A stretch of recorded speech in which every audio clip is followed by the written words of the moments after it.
안녕하십니까. 상급과 중상급 포함한 배정한자 풀이 28번째 시간입니다. 첫 번째 글자는요, 눈 깜빡이다 라는 뜻인데 굉장히 복잡해 보이지만 알고 보면 꽃과 연관이 되어 있습니다. 어떤 꽃이냐고요? 같이 한번 볼까요? 지금 보면 이 글자를 둘로 나누었을 때 눈목과 여러분이 잘 알고 있는 요임금 요와 순임금 순이 있다면 바로 순임금 순이라는 글자를 합쳐놓고서 그것을 무궁화순이라는 글자로 쓰이기도 합니다. 알고 보면요, 순임금이 아무래도 무궁화 같다는 의미로 형성이 됐는지 아니면 같은 의미로 쓰였는지 모르지만 글자 자체는 무궁화순이라는 글자가 있다는 거죠. 즉 무궁화꽃이 피었다가 지는 것이 마치 눈이 껌뻑이는 것처럼 순식간에 있는 그런 일과 비슷하다라고 해서 이것이 눈 깜빡일 순인자인데, 예를 들면은 눈이 의미 요소로 쓰였을 거고요. 무궁화가 바로 피고 지는 것 같은 그런 음가를 고스란히 합쳐서 눈 깜빡일 순. 예를 들어서요. 쉴식자랑 합치면 우리 예를 들어 순식간 할 때 순식이 될 거고요. 사이간을 넣으면 순간, 일순 할 때 일순. 한번 눈 깜빡이는 그 순간을 일순간이라고 그러겠죠. 이와 같이 한자가 눈 깜빡이다 라는 뜻만 알아도요, 순식간이라든가 순간, 일순이라는 단어들이 쉽게 이해가 되는 거죠. 결국은요, 우리가 눈 깜빡이다 라는 것은 눈과 관계가 돼 있기 때문에 눈목이요, 꽃이 피었다 지는 것이 순식간이라고 해서 눈과 껌뻑이는 것과 연관을 지은 당시의 풍류가 아름다운 거죠. 사실은요, 우리나라 꽃이 국화가 무궁화입니다. 그런데 이 무궁화에 그 한 글자로 줄여라 그러면 무궁화 근이 있고 그다음 무궁화 순이 있죠. 근데 이 순은 순임금이라고 그래서 당대 우리가 알고 있는 하은주 이전에 최고의 그 사망오제 시절에 뛰어난 임금으로 추앙을 받고 있습니다. 바로 그것과 연관시킨 무궁화라는 뜻이 아주 재미있는 뜻이죠. 원래는요, 좋다고 그러면 다 갖다 쓰는 법입니다. 그것이 약이 됐든 즐거운 이야기가 됐든 말이죠. 그러면 또 다른 글자 한번 보도록 하겠습니다. 이번 글자는 개와 관계가 있습니다. 그런데 개는 개인데 무슨 개인지 한번 같이 보도록 하죠. 지금 보면 이런 글자가 나오면 사람들이 참 당혹스러워합니다. 왜냐하면 이 점이 한일처럼 되어 있는 것도 있고 점으로 되어 있는 것도 있고 위에 또 초두가 되어 있는 것도 있고 굉장히 다양한 글자가 되죠. 사실은 알고 보면요, 이렇게 나뉠 수가 있겠죠. 즉 무슨 얘기냐, 이게 무성할 무자입니다. 풀이 무성하다는 얘기인데 마치 그것이 뭐냐면 싹이 창끝을 들고 있는 것처럼 뾰족뾰족하게 굉장히 무성하다는 이야기죠. 그 무성한 것이 털이 무성한 한 마리의 개라고 해서 이것이 11번째 지지로는 방위를 나타낼 때는 북쪽이고 서북쪽이고 또 그 11번째 지지로 소위 말하면 여러분의 띠로 얘기할 땐 개다 해서 개술이죠. 원래 개라는 글자라는 개견이 있고 개구가 있고요. 이거는 마치 별자리처럼 무슨 11번째 지지라고 할 때만 개라는 의미지 실제로 개, 도구라는 뜻으로는 이것은 거의 안 쓰인다는 것. 그것만 아시면 되겠죠. 방향으로는 서북쪽이라는 것만 알아도 여러분한테 굉장히 성공한 게 되겠습니다. 우리 예를 들어 술시라든가 술련, 예를 들어 뭐 갑술련 할 때 이것은 전부 지지가 차지하고 있는 그런 해를 이야기하죠. 예를 들어 개띠해를 이야기한다는 그런 의미가 되겠습니다. 결국은요, 우리가 지지가 12가지가 있죠. 예를 들어 뭐 개도 있고요. 그 수많은 띠가 있습니다. 그 띠 중에서 개띠를 이야기할 때는 술이라는 거고 방향을 나타낼 때는 서북쪽이라는 술시라고 해서 그쪽 방향을 나타낸다는 거죠. 이것만 알면 여러분한테는요, 개라는 의미보다는 왠지 지지로 쓰이고 그래서 이걸 지지술이라고도 하죠. 여러분들이 그것만 알면 되겠습니다. 그런데 문제는 지지가 뭐냐? 이렇게 물었을 때 모르는 사람이 있죠. 천간이 있고 지지가 있습니다. 천간은 여러분이 잘 알고 있는 갑을병정을 천간이라고 그러고 지지는 여러분이 알고 있는 띠, 12가지의 띠, 그것이 지지입니다. 천간과 지지를 합쳐서 여러분이 알고 있는 그 간지라고 그래서 60갑자가 거기에서 나오는 거죠. 그래서 회갑이다 그러면 한 갑자를 돈 겁니다. 그렇게 자축, 인묘, 진사, 오미처럼 이런 게 있다면 갑을병정이랑 합쳐서 갑자. 처음에 갑이요, 그다음 자축인묘의 자요 해서 출발이 갑자로 돼 있다는 이야기죠. 그것이 여러분이 한 갑자를 돈다 그러면 다시 60번을 돌아서 돌아오는 60번이 안 된다고 생각하시는 분 10에다가 12를 하나씩 대입시켜 보면 압니다. 네. 지금 손꼽아 하고 있는 학생 바로 다음 글자를 보도록 하죠. 다음 글자 한번 보도록 하겠습니다. 이번 글자도요. 술자입니다. 술은 술인데 무슨 술인지 같이 한번 보도록 하죠. 지금 여러분이 이걸 제주술에서 배웠던 삽주뿌리라고 배웠습니다. 삽주뿌리가 뭐냐? 약초로 쓰이는 뿌리라고 그랬죠. 즉 무슨 이야기냐면요. 여러분이 잘 알고 있는 띠풀처럼 잔디의 띠풀처럼 좀 이렇게 울퉁불퉁 이어져 있는 그런 것을 삽주뿌리라고 그래요. 즉 무슨 얘기냐.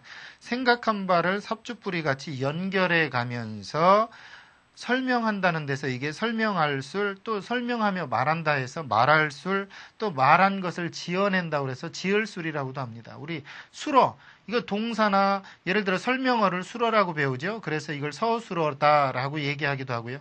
술회, 마음속에 품고 있는 바를 펴내는 것을 술회라고 그러고요. 저술하다, 뭔가 지어서 펴내는 것을 저술이라고 합니다. 마찬가지로 삽주풀이처럼 계속 이어가면서 말을 한다. 이게 갈착이라는 글자죠.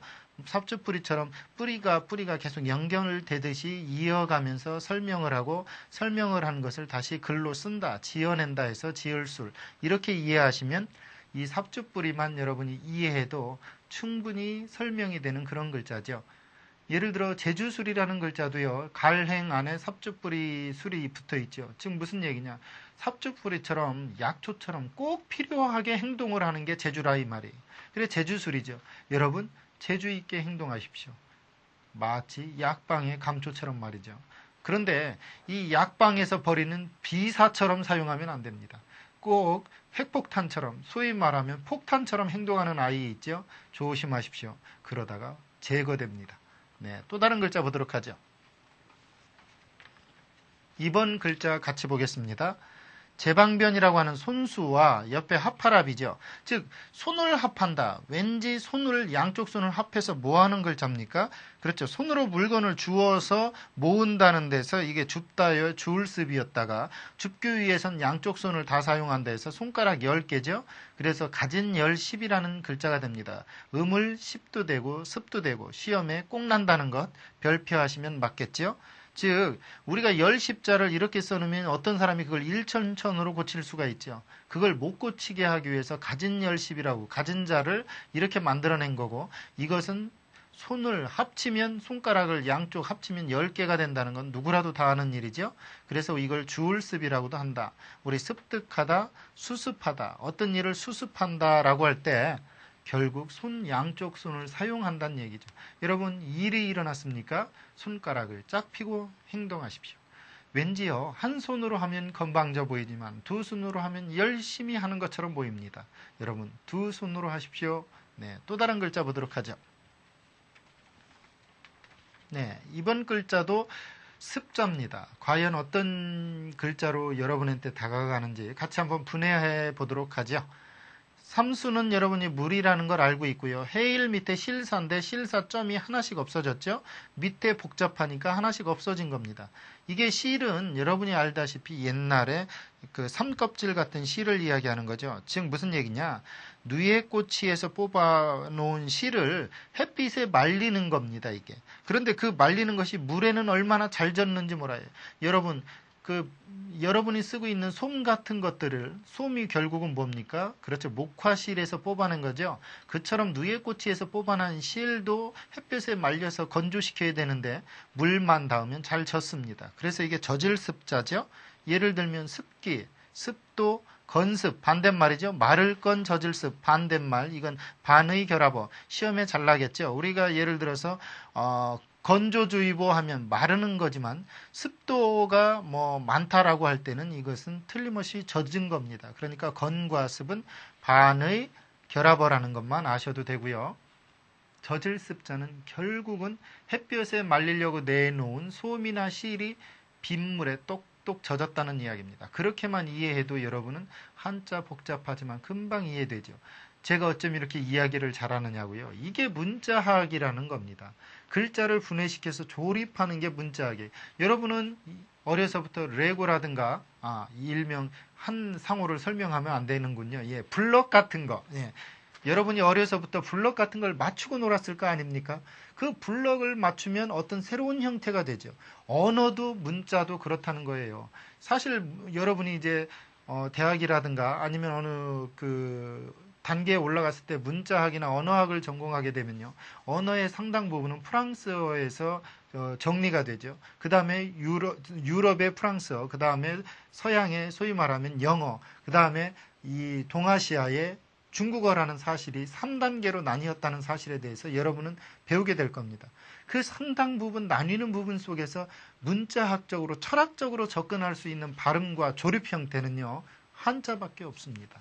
이것이 여러분한테 철학적이고 사유적인 개념을 유발시키는 거죠. 그러니까 여러분은 분해하고 조립하는 속에서 이야기와 생각과 당시의 풍경을 바라볼 수만 있다면 여러분은 상당히 원리와 논리에 근접한 한자 공부에 익숙한 겁니다.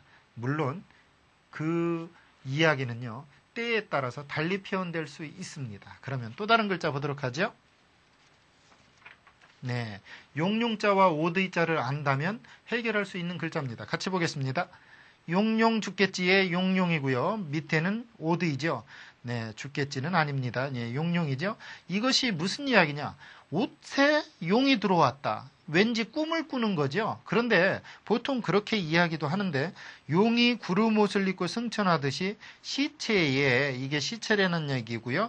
옷을 입혀서 염습한다, 염한다는 뜻이에요. 그러다가 시체를 옷으로 동동 쌀 때는 공포감이 엄습하죠. 그래서 이게 엄습할 습, 또 염할 습이라는 글자입니다. 염하다라는 건 여러분이 알기가 어렵죠. 죽은 사람을요 깨끗이 닦고서 소위 말하면 장의 옷, 일명 죽은 사람한테 입히는 그런 옷으로 갈아입히면서 손톱도 깎아내고 머리칼도 깎아내고 하면서 하는 의식을 염이라고 그럽니다. 그 염한다라고 해서 이게 염할 습이었다가 염할 때는 죽음에 대한 공포가 엄습한다 해서 엄습할 습, 또 옷을 입고 자는 사람의 용꿈이 들어와서 용이 들어오듯 무언가 엄습한다 해서 엄습할 습. 우리가 예를 들어 습격하다 갑자기 누구를 공격하는 걸 습격이라고 그러고요. 세습하다 이럴 때는 대대로 물려주는 걸 세습이라고 그럽니다. 그러니까 용과 오드이는 결국은 상당히 좋은 의미로 용처럼 옷을 입고서 승천하듯이 이 세상을 떠나는 행위, 그건 염하는 거예요. 염하다 보면 사람이 죽음에 대한 공포가 엄습한다 해서 엄습할 습. 이렇게 이해가 된다면 여러분은 분해하는 작업을 쉽게 한 겁니다. 물론 맞추기도 잘해야 되겠죠. 네, 또 다른 글자 한번 볼까요? 네, 이번 글자는요. 한 대, 두 대 할 때 쓰는 글자입니다. 같이 한번 보겠습니다. 원래는 이 글자의 어원이 이렇게 생겼습니다. 콩두에 말도 콩이나 곡식을 재는 그 말이 있습니다. 한 말, 두 말 하는 큰 그릇을 모양을 본다고 그 위에 빗겨서 썰어내는 모양. 즉 무슨 얘기냐? 이게 말로 물건을 떠올려 가지고 이게 퍼올리는 거죠. 떠내는 거죠. 퍼올려 가지고서 한 대, 두 대 하다 보니까 이게 되승이요. 한 대, 두 대 해서 곡식이 올라오는 게끔 한다 해서 이게 오를승이라고도 합니다. 사실은 되승이었다가 오를승과 음이 같아지면서 오를승을 여기에 해의를 더 놓기도 하지요. 중요한 건 뭐냐? 이것은 한 대, 두 대 할 때 되를 나타내다가 되는 오르다라는 뜻도 있다고 그래서 오를승이라는 자도 있습니다. 우리 승급 심사할 때 승급, 또 승당, 어떤 당에 올라가는 걸 승당이라고 합니다. 이럴 때 이것을 예를 들면 오르다라는 뜻과 되승이라는 글자의 어원이 마치 한 되에 소복히 올라놓은 것, 그것이 오르다라는 뜻이고 그것을 또 그릇으로 재다 보니까 한 그릇, 두 그릇 재든 되, 바구니, 어떤 기준치, 요즘 말로 말하면 비커 같은 어떤 그런 기준치의 컵이 됐다. 계량컵처럼 그것을 되라고 한다. 그 되는 여러분이 생각하는 호배 몇 배다 이런 기준이 있죠. 그게 되입니다. 되승이라는 얘기죠. 사실은 되라는 말은요. 순우리말로 오랑캐 놈을 되라고 그럽니다. 되놈.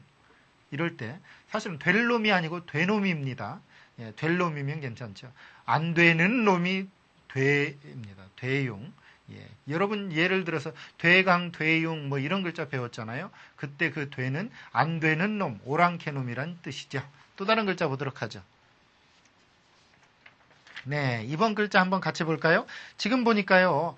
금방 배웠던 되승이라는 글자와 해일이 붙었어요. 이게 무슨 이야기냐면요. 해가 오른다는 데서 이게 해돋을 승자입니다. 그렇다가도 지위가 마치 해처럼 오른다는 데서 이게 오를 승자가 된 거예요. 그러니까 앞에 이것은 되승으로 더 많이 쓰이고 나중에는 물론 오를 승이란 뜻도 있지만 이 해일을 올려놓고 해가 돋는다 해서 해돋을 승, 나중에는 해처럼 지위가 오른다. 굉장히 좋은 일이죠. 그래서 우리가 승진하다, 또 승강기, 오르고 내리고, 오를 승, 내릴 강, 승강기, 반의어죠. 반의어. 그 다음 우리가 승격, 예를 들어서 어떤 군이 시로 승격하다, 승격할 때 오를 승자에다가 격시격, 격에 한 단계 올랐다. 이것이 승격이죠.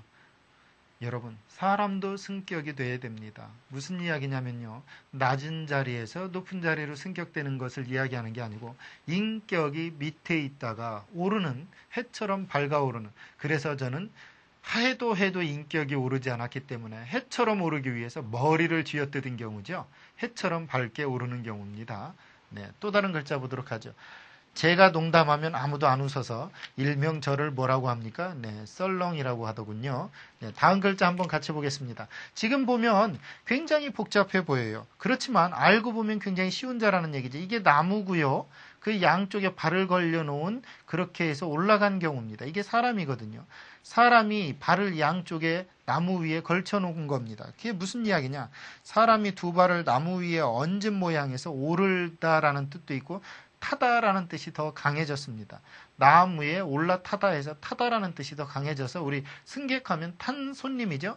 우리 승제, 이것은 곱하기하고 나누기를 승제라고 그래요. 가감, 더하고 빼고 승제, 곱하고 나누고. 그 다음 편승하다, 어느 한쪽에 올라타는 걸 편승이라고 그러죠. 결국은 이게 여러분 나무에 뭡니까? 양쪽 발을 올려놓은 모양이죠. 왜냐하면 이것이 발 어그러질 천자예요. 발이 양쪽으로 어그러져 있는데 나무 위에서 올라타 놓은 거죠. 그것이 이렇게 바뀌고 그 위에 사람이는 이렇게 바뀐 거죠. 그러니까 사람이 발을 양쪽에 나무 위에 올려놓은 것. 사실 나무 위에 올렸다면 꼭 발을 양쪽으로 올려놓는 그런 모양을 많이 볼 수 있죠. 영화에서 말이죠. 이것이 탈승입니다. 오르다라는 뜻은 나중에 오를승이라는 자가 있기 때문에 양보하고 타다라는 뜻으로 더 많이 쓰여서 우리가 승객이라든가 이럴 때 씁니다. 예를 들어 우리가 그 버스에 타는 걸 승객이라고 그러잖아요. 그럴 때 쓰는 자라는 이야기죠. 또 다른 자 보도록 하겠습니다. 네, 이번 글자는 중승이라는 글자입니다. 같이 보겠습니다. 사람인 옆에 일직증이라는 글자가 있죠. 일직증이 음가를 나타내서 승으로 바뀌고요. 사람이죠. 즉 이게 무슨 얘기냐. 일직이 속세의 사람이었다가 중이 되었다는 데서 이게 중승자입니다. 그러니까 일직이는 속세의 사람이었지만 지금은 그 속세의 사람이 아니다라는 데서 스님, 중을 나타내서 중승이라는 이야기고요. 우리 승무, 승려 할 때 전부 다 이 중승자를 씁니다. 결국은요. 이 세상 사람은 전부 다 그냥 사람입니다. 그러나 출가하면 중이라는 뜻이죠. 그래서 일직증이라는 그 어떠한 뜻이 의미 요소가 그 안에 포함된 겁니다. 또 다른 자 보도록 할게요. 이 글자는 쉽기 때문에 바로 다음 글자로 넘어갑니다. 이번 글자 같이 보도록 하죠. 사실은 이렇게 놓으면 사람들이 잘 모르는데 어원에는 이렇게 생겼어요. 즉 뭐냐, 화살촉이 있고 화살 뒤에 그 줄에 그 궁의 줄에 꼬이기 위한 이런 게 있고 요 안에 편지를 딱 묶어서 쏘는 화살을 이야기합니다. 그래서 이게 화살시였다가 즉 화살의 모양으로 화살은 곱게 날아간다 해서 이게 고들시라고도 하고 또 이것을 그 화살이라는 모양에서 따왔기 때문에 화살시라고도 하죠. 예를 들어 시석이라든가 시심, 이거 고든 마음을 이야기하는 거죠. 예를 들면 그 우리가 궁시라고 그러면 뭐예요? 활과 화살을 궁시라고 그러죠. 이처럼요. 어원의 전설을 보면 어느 정도 모양 형태가 남아있는 글자가 있습니다. 이런 경우가 바로 화살시라는 글자가 되겠죠. 또 다른 글자 보도록 하겠습니다. 네, 이번 글자도 음운시입니다. 같이 볼까요? 지금 보면 이게 사람 인변이고 옆에 이걸 많은 사람들이 절사로만 알고 있죠. 그런데 원 의미는 뭐냐면 어떤 그쳐 있는 데에서 손으로 그것을 모시는 사람이라는 뜻이 있습니다. 그래서 사람이 귀인 곁에서 모시는, 그를 섬긴다는 데서 이게 모실 시자예요. 일명 이걸 내시시라고도 하고 관청시라고도 합니다. 즉 사람이 무언가 귀인을 모신다. 그래서 내시처럼 모신다 해서 모실시. 우리 시동 모시는 아이, 그 다음 시강, 내시 할 때 전부 다 이 시는 모실 시자입니다. 결국은 이 절사만 알지 말고요. 의미 절사 외에도 관청시 또는 내시시라는 의미 있다는 것 알면 이게 모실시라는 음가가 나는 이유를 여러분이 충분히 이해할 수 있을 겁니다. 또 다른 글자 보겠습니다. 이번 글자 꾸밀식이라는 글자입니다. 같이 보겠습니다. 밥식 옆에 사람인 옆에 수건건이죠. 의미가 있습니다. 무슨 이야기냐면요. 식탁을 밥 먹을 때 사람들이 그 식탁을 사람들이 수건 같은 천을 깔고서 예쁘게 꾸민다 해서 꾸밀식자예요. 결국은 무슨 이야기냐면요. 사람이 밥 먹기 위해서 수건을 피고 그곳에 어떤 뭐 콩도 넣고 된장도 넣고 밥도 넣고 수저도 넣고 해서 이쁘게 꾸미는 데서 꾸밀식자를 찾은 거예요.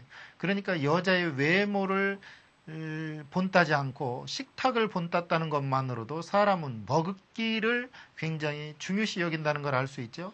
가식, 거짓으로 꾸미는 거, 장식, 꾸미고 꾸미는 꾸밀장자에 꾸밀식자니까 유의결합어라는 걸 여러분이 이해할 수 있을 겁니다. 굉장히 복잡한 것 같아도요. 나눠보면 아하, 밥 먹는데 사람들은 식탁보처럼 천을 덮고 무언가 까는구나.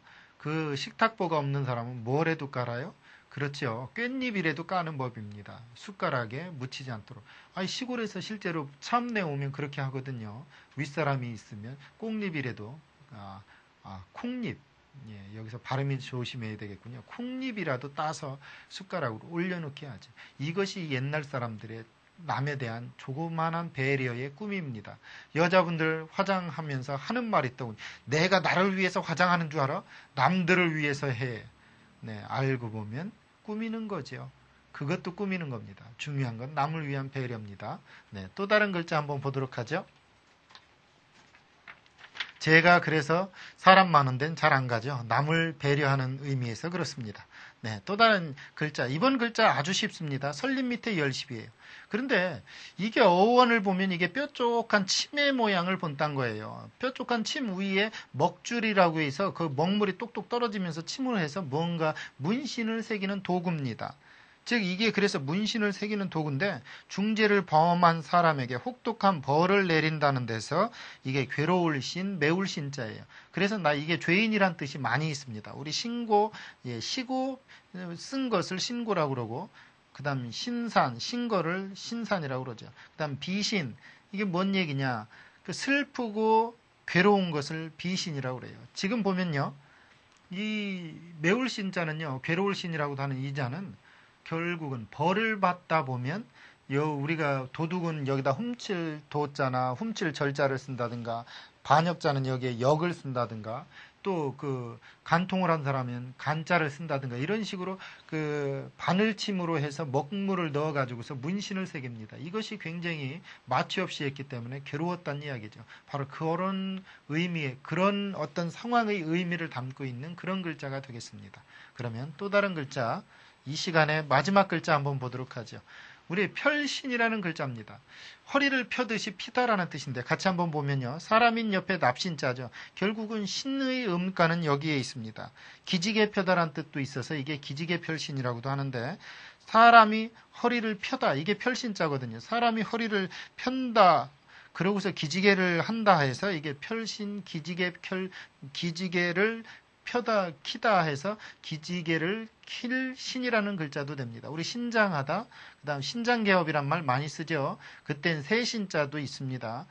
그런데 확장하다라는 뜻도 있죠. 신축, 이게 펴다라는 뜻으로 그 배가 된다면 축은 줄이다라는 뜻을 줄일 축. 그래서 반의어죠. 그 다음 굴신, 굽히고 그 다음 피는 것.